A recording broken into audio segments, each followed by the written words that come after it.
Nama saya Warsa Tarsono. Saat ini saya berada di kediamannya Mas Hikmat. Saya sengaja datang ke sini ingin ngobrol lah sama Mas Hikmat ya. Jadi ya mungkin kita ini mengenai situasi terakhir ini yang kita rasakan sekarang bahwa corona ini telah mengakibatkan banyak permasalahan ya, bukan hanya di kita ya, di tingkat yang negara kita gitu, tetapi global gitu. Nah, dalam konteks masyarakat artinya semua masyarakat kena semua. Nah, pada kesempatan ini saya sama Mas Hikmat karena dia sebagai seorang budayawan, saya ingin tahu perspektif budayawan terhadap situasi sekarang ya. Saya ingin tahu istilahnya 3 hal yang paling penting yang merasa kita hilang atau sesuatu yang hilang dalam kehidupan kita dan bagaimana kita mensikapi itu semua. Jadi bukan hanya berhenti pada sesuatu itu yang hilang, tetapi bagaimana kita sikap atau bagaimana kita mencari alternatif solusi dan lain sebagainya. Langsung saja kita akan berdiskusi dengan Mas Hikmat Darmawan, seorang budayawan. Kita sapa dulu.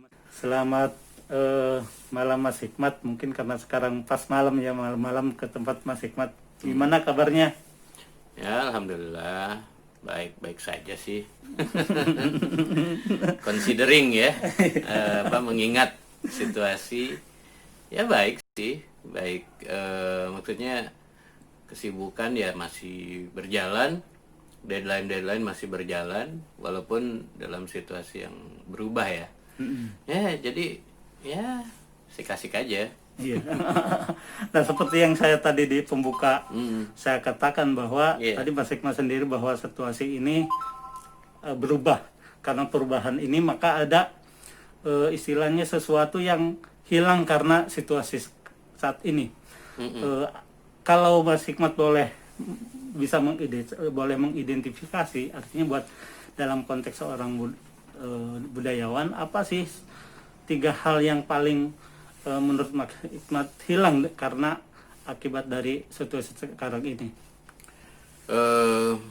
Pertama sih budayawan itu bukan istilah yang nyaman saya sandang, karena ini atau gue ngomong gue aja deh. Iya, santai aja lah. Santai aja. Gue tuh nggak nyaman dengan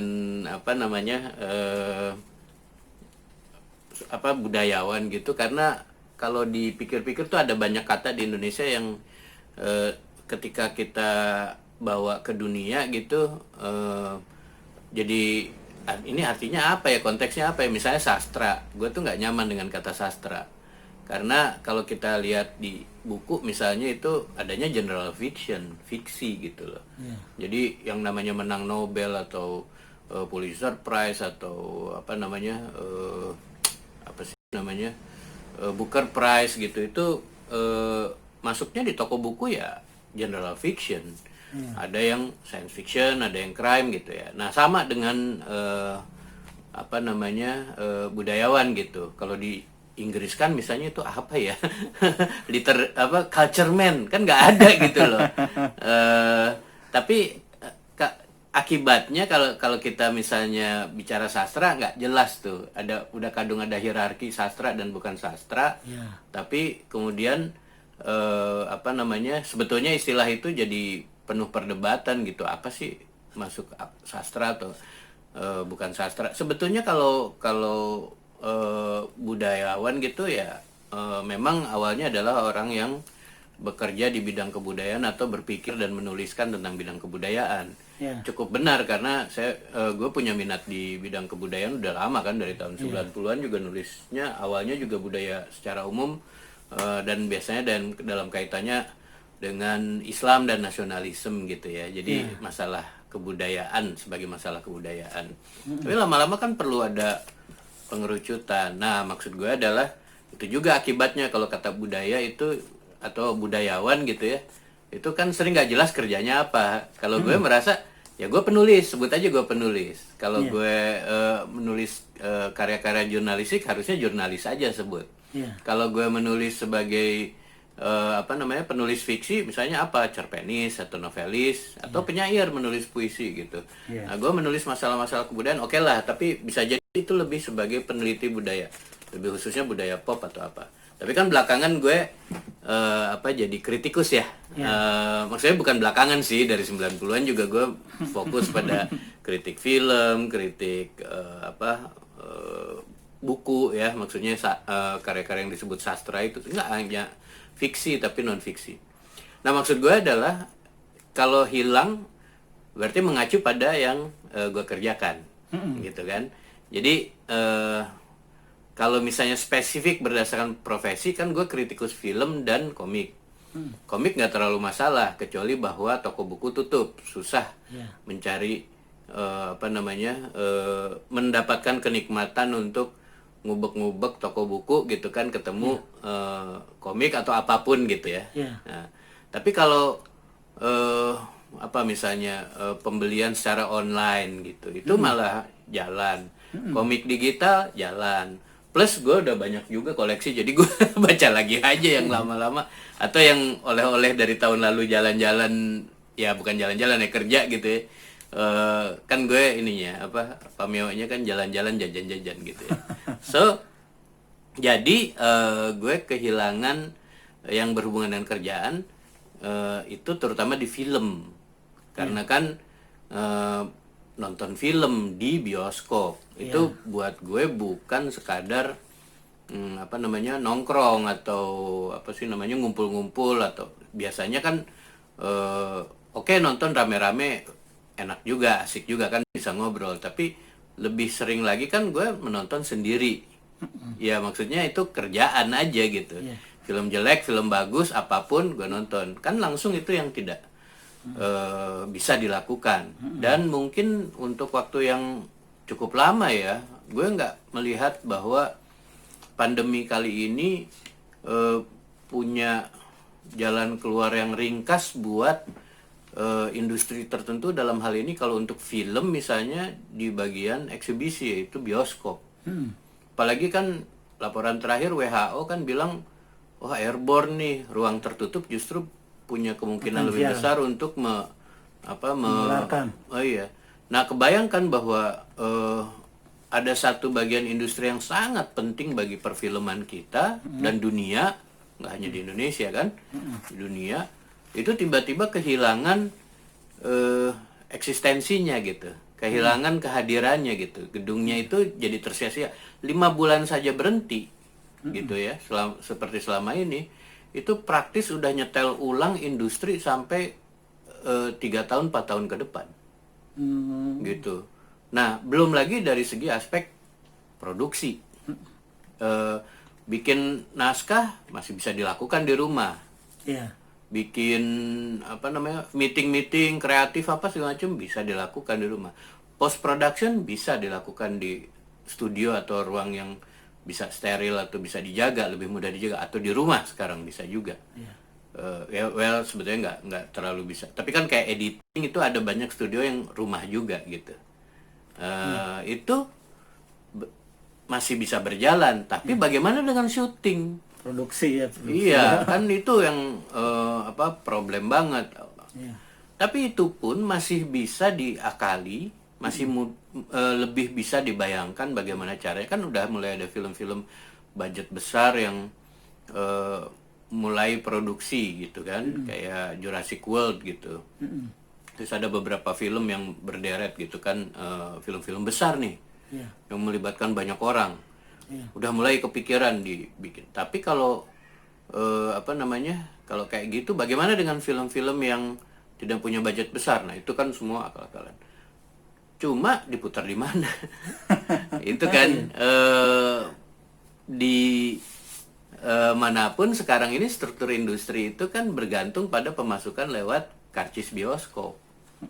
Di Indonesia juga kan banyak perkiraan itu kan sepenuhnya bergantung pada penjualan tiket, walaupun pada dasarnya bisa hilang juga, maksudnya bisa rugi juga, tapi kan perhitungan bisnisnya berdasarkan pendapatan dari bioskop, baru yang lain-lain di TV, OTT gitu kan, dan sebagainya. Nah, jadi produknya juga kan problem. tapi bioskopnya itu problem bagi produksi juga, buat yang produksi kan kehilangan penghasilan. Tapi sebagai penonton gimana? Ya kan? Nah, banyak orang bilang pengalaman sinematik yang utama itu adalah pada film-film tertentu gitu harus di sinema, di bioskop. Itu kan banyak yang mengeluhkan hilang. Ya gue juga ada sih perasaan kangen ya. Tapi terus terang gue sebagai penonton dapat kompensasi, yaitu berlimpahnya tsunami-nya tontonan di lewat gadget. Jadi sebagai penonton relatif ya, gue pribadi sih nggak terlalu kehilangan. Jadi ya kehilangan pengalaman itu, tapi gue nggak terlalu kehilangan dalam artian jadi dalam konteks melankolis substantif gitu. Iya, nggak ini sih, nggak. Jadi itu yang gue rasakan secara umum itu satu ya, kan tadi ada 3 gitu ya. Satu, pengalaman nonton di bioskop. Itu gue kehilangan, tapi pada yang sama gue juga relatif nggak kehilangan. Di situ gue berpikir secara garis besar, banyak hal di dunia pandemi ini sekarang ternyata yang hilang gitu, ternyata tidak terasa terlalu kehilangan tuh gue. Gue bisa di kamar aja, nggak ketemu siapa-siapa. Gue pada dasarnya bisa nggak ketemu orang juga. Karena apa? Medsos gue aktif, atau gue bisa setiap saat nggak bermedsos juga, bisa bersunyi-sunyi juga. Dan ini gue ingat waktu pengalaman misalnya waktu di Jepang, gue bisa 3 minggu nggak ketemu orang. Ya keluar sih, tapi kan Jepang, Tokyo terutama itu kan sangat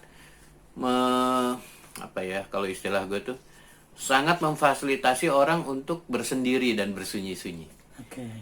Beli makanan minuman biasa aja di depan ada vending machine, nggak pernah rusak, beli aja. Nggak perlu apa gitu. Paling ke kombini gitu, ke ke minimart gitu.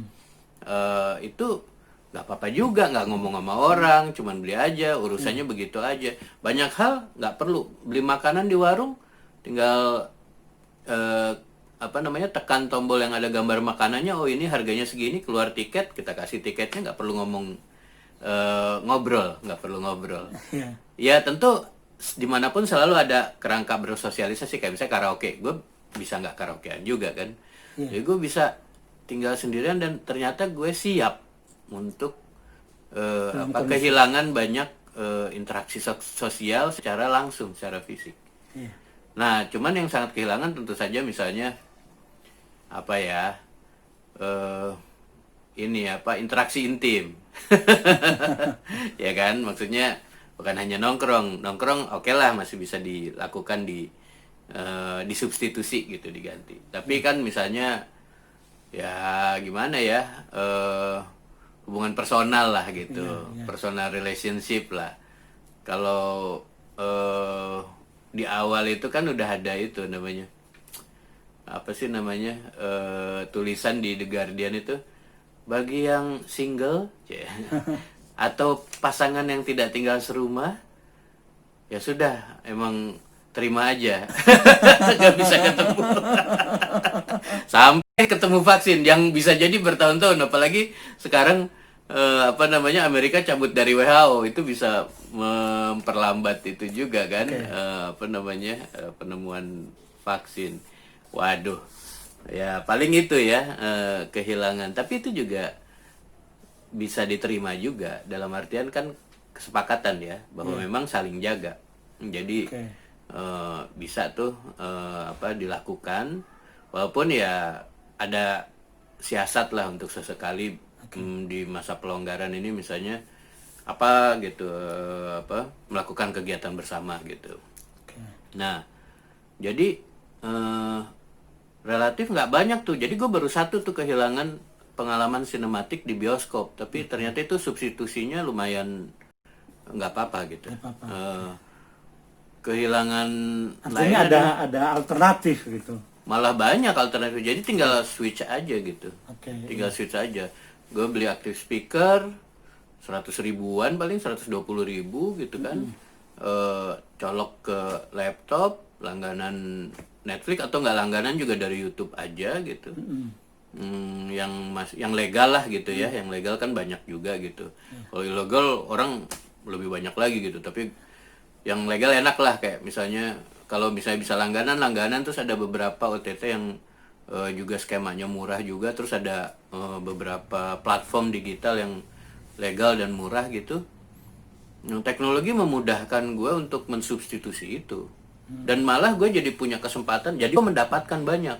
Misalnya sekarang punya waktu dan kesempatan dan akses untuk nonton film-film klasik dunia maupun Indonesia yang lama-lama. Jadi gue bisa memikirkan nulis buku tentang film Indonesia terbaik misalnya atau apa gitu. Jadi sekarang gue malah jadi punya waktu untuk mendalami. Kalau zaman bioskop kan minggu ini keluar film apa, kejar gitu. Iya kan? Premier, kejar gitu. Yang lama-lamanya udah jadi akhirnya banyak yang nggak ditulis juga gitu kan. Tapi film untuk belajar film yang dulu waktu kecil nonton, yang pengen gua tonton gitu. Sekarang nih saatnya banyak banget, malah jadi kewalahan juga karena apa? Wah gila ya, coba aja cari Chaplin aja deh gitu. Untuk belajar film kan banyak dari periode itu gitu. Kok banyak gitu ya. Akhirnya harus di manage juga. Tapi jadi lebih banyak nonton sekarang. Nah terus apa ya? Interaksi sosial ya, interaksi itu intim. Tadi berarti yang kedua. Yang kedua interaksi intim paling. Yaitu yaitu yang tadi yang ya, tapi personal. Terus gitu. terang gue memang kita nanti bicara yang umumnya ya, tapi ini kan personal ya. Terus terang gue memang kelas menengah kota banget gitu. Jadi gue tidak risau oleh kehilangan penghasilan, walaupun kehilangan juga dalam banyak hal. Tapi ternyata nggak semomok itu. Jadi gue menganggap ya gue termasuk privilege lah, mendapatkan keistimewaan lah, keberuntungan ya. Relatif nggak terlalu gimana gitu. Itu karena ada alternatif penghasilan atau ada membuat sesuatu atau sempat ada tabungan, kemakan juga.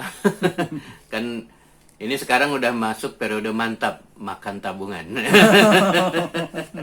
Tapi ada pelan-pelan ada juga, misalnya kayak kelas online dapat, tidak sebesar kalau misalnya jadi pembicara langsung atau apa gitu. Nah itu yang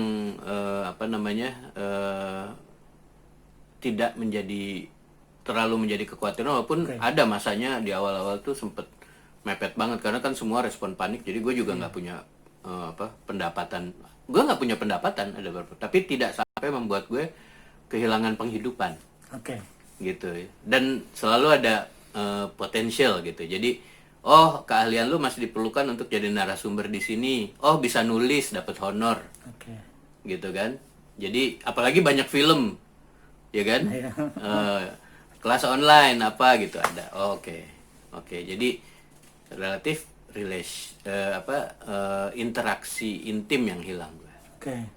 Yang kedua, artinya belum bisa tergantikan gitu. Nggak ada alternatif. Susah ya.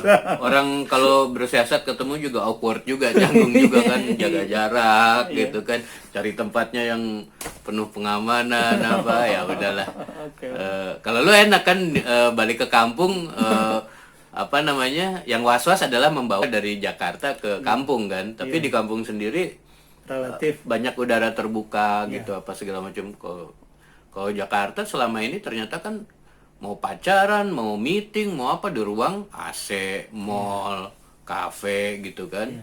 Hal-hal yang jadi kehilangan ruang untuk interaksi juga kan. Tapi ya nggak apa-apa, cari siasat aja jadinya gitu kan. Tapi interaksi yang benar-benar personal gitu jadi memang terbatasi, walaupun ya terpaksa ada second best-nya ya, tetap ada WA, ada apa gitu kan, ada video call, ada apa gitu. Ya udahlah. Teknologi lah gitu. Tapi tidak ada sentuhan kan. Itu problemnya kan. Jadi ya gimana ya? Tapi gue sebenarnya kan kalau sama yang umum juga banyak orang kan seneng tuh nongkrong apa gitu berdempetan. Gue nggak terlalu juga. Tapi bisa melakukan, tapi nggak kehilangan. Nah yang ketiga itu jelas travel ya. Traveling pun kesempatannya gitu. Jadi kalau dulu kan masih kebayang gitu, ada apa sih namanya, ada submission, mau conference atau mau ada acara festival komik di mana gitu, gua bisa apply. Sekarang baik dari segi apa namanya, acaranya banyak yang dibatalkan, duitnya siapa yang ngasih dana sekarang, sampai ke kebolehan untuk travel kan banyak yang dilarang juga. Misalnya atau syaratnya tambah, misalnya gue ada temen tuh pusing karena bagaimana menjemput istri dari UK, karena misalnya untuk bisa ke sana untuk bantuin bawa-bawa barang atau apa gitu, harus misalnya rutenya bisa tadinya cuman satu transit, ini bisa ganti-ganti pesawat. Karena kan bisa jadi di hari itu, dan harus 2 minggu sebelumnya atau sebulan sebelumnya, lupa gue. Tapi yang lebih parah lagi adalah harus bayar swab test. Yang kalau di sana harga Eropa kan, dikonversi ke rupiah mahal sekali. Oh, mahal ya? Iya, jadi udah nggak memungkinkan. Jadi kalaupun sudah dibolehkan ada perjalanan, itu praktiknya sulit sekali. Jadi paling dan antar kota, antar pulau di Indonesia juga kan sekarang nggak semudah itu juga, gitu kan. Jadi ada syarat surat kalau mau bener ya. Kalau mau nggak bener sih kayak kemarin tuh banyak yang beli surat bodong gitu kan. Tapi traveling itu yang kan gue kemana-mana bisa bersendiri, tapi kan nggak punya dana gitu, ya kan. Belum lagi masalah kebolehan, ya kan. Apalagi Indonesia kan salah satu yang angkanya tinggi, kan nggak dianggap negara yang aman juga gitu, walaupun tidak separah Amerika misalnya. Amerika aja yang the most powerful passport tadinya turun ranking sekarang karena banyak orang nggak mau terima orang Amerika. Sampai ada yang ngeledek kemarin tuh, tadi yang ngelihat ada foto, ini kelihatan di London itu kan orang-orangnya tuh penuh humor ya. Jadi di kafe itu atau di toko gitu suka ada papan tulis hitam, blackboard kecil, suka ada jualan apa, pengumuman apa gitu. Tadi gue lihat ada foto lucu banget pengumumannya gitu. Kalau orang Amerika tolong didampingi oleh orang dewasa ya. Jadi dianggap bocah, bocah yang nggak bertanggung jawab gitu orang Amerika. Jadi kan American have to accompanied by adult, gitu. Jadi wah Amerika ya udah turun lah, boro-boro Indonesia gitu kan. Paspor kita kan bukan yang paling kuat juga di dunia, banyak yang perlu proses lama. Nah, kalau negara-negara itu udah nggak mau terima dari Indonesia ya udah nggak dapat visa, nggak dapat apa gitu. Jadi dari segi dana, dari segi acara di sana tujuan gitu hilang tuh banyak. Sampai dari segi kebolehan pergi, digantinya dengan apa ya? Ya menariknya adalah dengan platform digital kita malah bisa ngobrol berbagai kota, berbagai negara tanpa ongkos pesawat. Jadi justru sekarang kelas online bisa melibatkan pembicara dari Eropa, dari Timbuktu kalau ininya internetnya benar gitu kan, dari Amerika. Kemarin gue ikut klub buku di Amerika gitu. Di sininya malam jam berapa gitu, jam 12 malam. Karena beda waktu kan. Tapi kok sekarang gue jadi merasa lebih jauh masuk jadi warga global. Ada festival film internasional banyak yang batal kan, kitanya nggak bisa ke sana. Ya tentu gue kangen sih, itu yang susah digantikan kan, kangen. Tapi alhamdulillah udah pernah, dan konteksnya kan kerja terus, jadi biasanya agak lama gitu, nggak 5 hari 3 hari gitu kan. Itu frantic ya, panik banget kalau jadi turis 3 hari 5 hari itu kayak cap cup gitu kan. Gue beruntung karena 2 minggu atau 2 bulan gitu, atau 3 bulan gitu, atau pernah waktu di Jepang kan 10 bulan gitu. punya kesempatan untuk bukan hanya travel tapi menggali lokalitas, sehingga kenangan gue lumayan banyak. Cuma foto banyak yang hilang tuh, ada di harddisk yang jatuh. Nah, itu pengalaman atau perasaannya memang ngangenin yang hilang ya. Tapi dan mungkin nggak tahu sampai kapan. Tapi ada substitusinya juga ternyata gitu loh. Artinya gue orang yang lagi-lagi privilege, beruntung. Pernah melakukan. Tapi kalau misalnya belum pernah ya kita jaga kesehatan supaya nanti pada saatnya tiba kita bisa siap. Paling gitu sih. Maksudnya kalau yang belum pernah pergi ke travel yang jauh-jauh amat, nggak hanya di, maksudnya sekarang kan dalam negeri juga kan susah gitu ya. Maksudnya nggak hanya di luar negeri tapi ke luar negeri tapi di dalam Indonesia juga banyak sekali tempat yang ya gue kangen kok kota-kota di Indonesia gitu, tapi gue bersapa lewat IG live, gue bisa tuh. Jadi ya 3 hal itu sih. Nah cuman yang travel itu sebetulnya mesinnya kapitalisme, mesinnya pertumbuhan. Nah dengan hilangnya gerak atau terbatasinya gerak, tiba-tiba ekonomi pertumbuhan mengalami atau kapitalisme mengalami degrowth. Jadi pengurangan pertumbuhan atau keterhambatan pertumbuhan, keterhentian bahkan di beberapa tempat. Banyak yang mengasumsikan bahwa bahkan negara-negara kayak Amerika minus pertumbuhannya di tahun 2021 nanti. Kita nggak minus proyeksinya, tapi kita nggak tahu. Maksudnya proyeksinya masih cukup bagus di antara yang lain, tapi buruk dibanding perkiraan semula ketika tidak ada pandemi. Nah, dalam konteks itu, gue sih berharap kita bersiap membangun penyesuaian. Kita tidak lagi bisa leha-leha berasumsi ekonomi bergantung pada logika pertumbuhan aja, gitu. Misalnya model trickle down effect, pertumbuhan dihela oleh lokomotif para konglomerat atau pemodal besar. Gak bisa lagi tuh begitu. Bisa, mereka akan melakukan perlawanan, bisa. Tapi paling tidak dalam misalnya sekarang aja 5 bulan aja seperti kayak industri film itu efeknya bisa sampai 5 tahun ke depan. Recovery kalau menurut perhitungan Khatib Basri baru mulai Juni tahun depan itu kalau dengan angkanya kayak gini. Kita nggak tahu apakah ada terjadi ledakan atau di bawah itu. Tapi perkiraan itu baru mulai pemulihan, bukan pulih. Mulai pemulihan menurut perhitungan Khatib Basri itu apakah kita semua sebagai bangsa akan mati karena berhenti tumbuh? Enggak.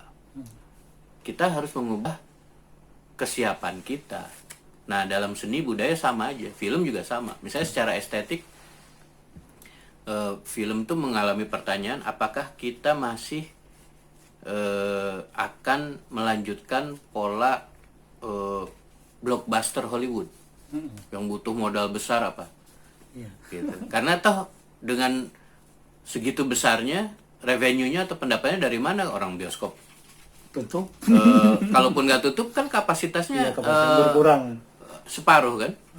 Dan separuh itu kapasitas yang datang bisa jadi 30% dari kapasitas keseluruhan dulu.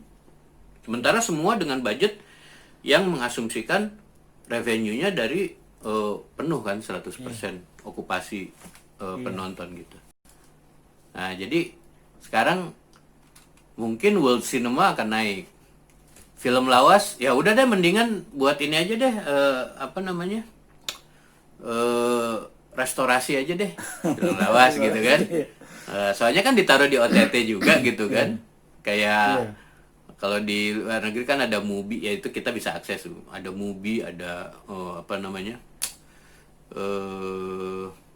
Criterion. Di Indonesia kan belum masuk tuh Criterion. Tapi kan film Indonesia tapi masuk, ada satu kan lewat jam malam Criterion. Kalau banyak film Indonesia yang direstorasi, mungkin malah bisa kemana-mana tuh, gitu kan. Festival sekarang jadi online kebanyakan, ya mungkin sampai tahun depan, walau alam. Kalaupun misalnya tahun depan sudah sangat melonggar, kurva sudah pada turun semua, sudah puncak krisis sudah berakhir. Tetap aja selama tidak ada vaksin, orang akan harus hati-hati melakukan menyelenggarakan acara, jumpa fisik segala macam. So it means itu berarti ya pasti ada penurunan pengunjung, penurunan frekuensi pemutaran, apalah kayak gitu-gitu loh. Itu gede banget dampaknya. Yang gue belum kebayang itu seni pertunjukan sih. Karena kan itu paling kehilangan, lebih daripada film yang bisa digantikan dengan nonton di gadget. Kehilangan yang dialami itu oleh seni pertunjukan itu lebih berat lagi. Teater, tari, musik live gitu. Nah, musik live sekarang masih rada-rada lah bisa ngakalin, tapi kan dulu kan gimana ya, perasaan euforia di dalam kerumunan rame-rame mendengarkan musik, party-party itu gitu kan. Seni teater itu gue aduh gimana ya? Ya artinya yang pertunjukan bahkan ke pertunjukan dalam kayak sepak bola juga kan jadi. Nah itu kan gue karena nggak minat jadi lah nggak pikiran pertama gue, tapi sepak bola iya. Itu gimana gitu? Kontraknya kayak apa tuh sekarang orang kalau main bola harus berkalang maut, iya kan? Ada risiko kematian kan? Karena itu, wah produksi aja sekarang gitu. Akhirnya ada porsi yang sangat besar, bisa jadi 1 M sampai 2 miliar khusus untuk memenuhi protokol kesehatan doang. Biaya tambahan tuh. Biaya produksi tuh. Iya, biaya produksi film sekarang di Indonesia. Iya. Bisa tambah mungkin sampai 3 miliar. Katakanlah 1 sampai 2 miliar lah. Untuk alokasi buat protokol kesehatan sendiri. Kan harus siap ambulans, siap swab test, siap isolasi, siap apa, ada dokter, ada itu protokolnya gitu. Iya. Sementara biaya produksi aja udah misalnya berapa 7 miliar, marketing berapa miliar gitu kan. Sekarang nambah nih pendapatnya dari mana? Asumsi pendapatannya balik lagi. OTT kan apakah sudah sebesar, tapi kan ada kenaikan berapa ratus persen konsumsi di OTT atau di alternatif itu. Tapi ya akhirnya kalau untuk mau masuk akal benar-benar di scale down kan, gak bisa tuh selama 5 tahun ke depan, ya paling nggak 3 tahun, 5 tahun ke depan tuh misalnya industri film di Indonesia bikin karya epik atau apa gitu udah susah. Tapi kalau bikin drama doang, ya nonton di gadget juga nggak apa-apa deh gitu ya, serba salah ya. Mungkin animasi sih yang nah di samping film lawas mungkin film animasi kan nggak perlu ada produksi di lapangan, tapi masih bisa diproduksi sebagai produk baru. Mungkin kalau duitnya ke arah situ masih lebih investasinya, tapi lagi-lagi dari mana revenue-nya? Ada. Ya mungkin ini tadi udah ya sudah cukup inilah panjang detail lah termasuk apa yang dijelaskan Mas Matap. Nah pertanyaan terakhir artinya bagi ini buat peminat budaya nih dalam konteks ini tadi kan tadi menurut Mas Hikmat ya tadi terkait dengan kebudayaan ya salah satu yang kehilangan yaitu pertunjukan, seni pertunjukan dan sebagainya, bioskop dan sebagainya. Buat masyarakat umum ya peminat budaya dalam konteks itu apa yang istilahnya bisa dinikmati? Ya sekarang jelas film sama buku ya. Itu baik buku digital maupun buku fisik tapi dibeli secara online. Itu masih bisa atau bahkan jadi pilihan yang meningkat. Gue kehilangan itu juga sih, terus terang sebagai tambahan gitu ya. Tapi itu bagian dari kehilangan gue travel gitu. Jadi tiap kali ke kota baru, ke negara baru, gue harus mengunjungi toko buku atau pasar buku loaknya. Kenikmatan menemukan buku baru, berada di tengah-tengah buku yang asik-asik itu gitu kan, baik toko buku yang retail gede maupun yang toko buku independen maupun pasar loak buku gitu, dimanapun, di Chiang Mai, di Tokyo, di di Frankfurt, di Brussels, di Paris sempat ngunjungin toko buku itunya, terus di London tentu saja gitu kan. Dan beberapa kota di Inggris juga gitu. Itu adalah hal yang sukar sekali digantikan kalau mau dibilang, tapi kehilangan ya kehilangan, tapi itu bagian dari travel ya. Tapi online marketing jadi solusi. Toko-toko online itu jadi solusi. Jadi atau digital sekalian, mau PDF, e-book, atau platform-platform digital publishing yang lain. Itu ada peningkatan mereka. De facto udah ada peningkatan. Lalu seni pertunjukan teater akhirnya beralih, salah satu wahana untuk menampungnya, mensubstitusinya paling tidak untuk sementara adalah seni olah vokalnya, jadi sandiwara radio. Oke. Podcast. Tapi udah mulai belum itu? Sebelum pandemi podcast naik. Oh. Misalnya seri sandiwara radio, kalau dulu kan di radio, kalau sekarang di podcast gitu. Itu sudah jadi big business juga sebelumnya. Makin lagi sekarang. Nah, jadi dramaturgi para aktor bisa kepake di situ. Nah, tari gimana? Nah, itu harus ketemu caranya bagaimana bisa mendapatkan, tapi mendapatkan wahana lagi gitu. Tapi untuk sementara kan ada saweran online, ada pertunjukan online. Banyak penari yang ngambil itu, tapi banyak yang tidak bisa menggantikan nih panggung gitu. Jadi ya udah diem aja deh gitu.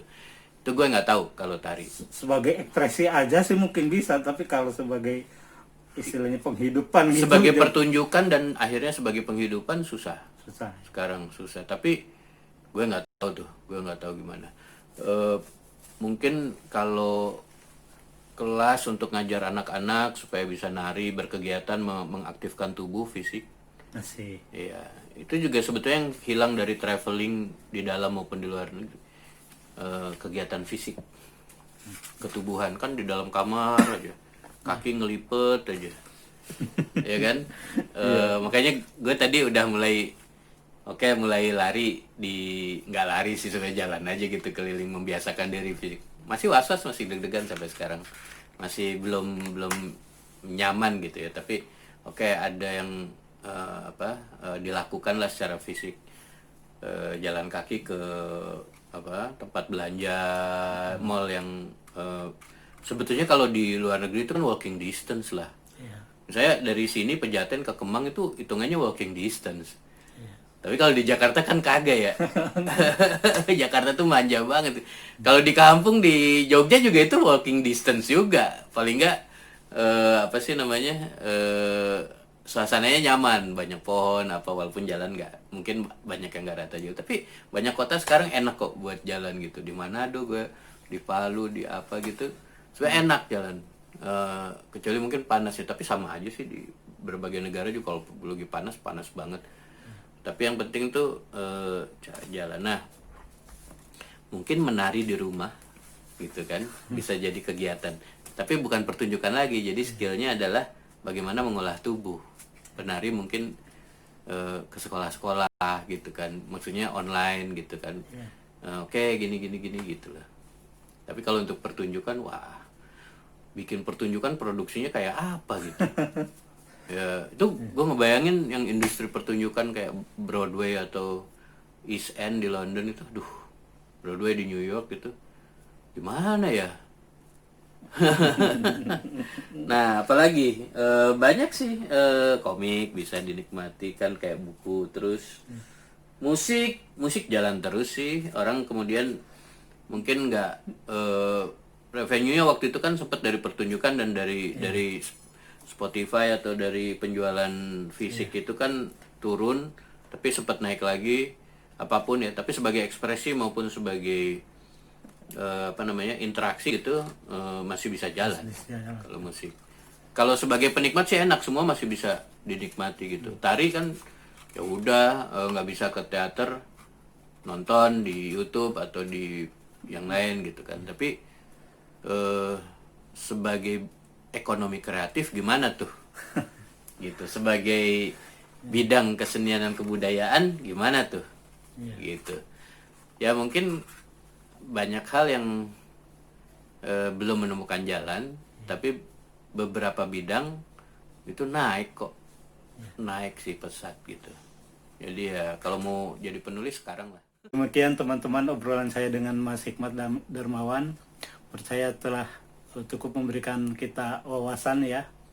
Mudah-mudahan apa yang kita obrolkan saat ini mungkin memberikan inspirasi buat para pelaku budaya, buat para penikmat budaya, mungkin ya artinya bisa kita menjadi tahu apa yang harus kita lakukan ketika ingin menikmati hasil-hasil kebudayaan. Terima kasih, mudah-mudahan di lain kesempatan kita bisa bertemu kembali.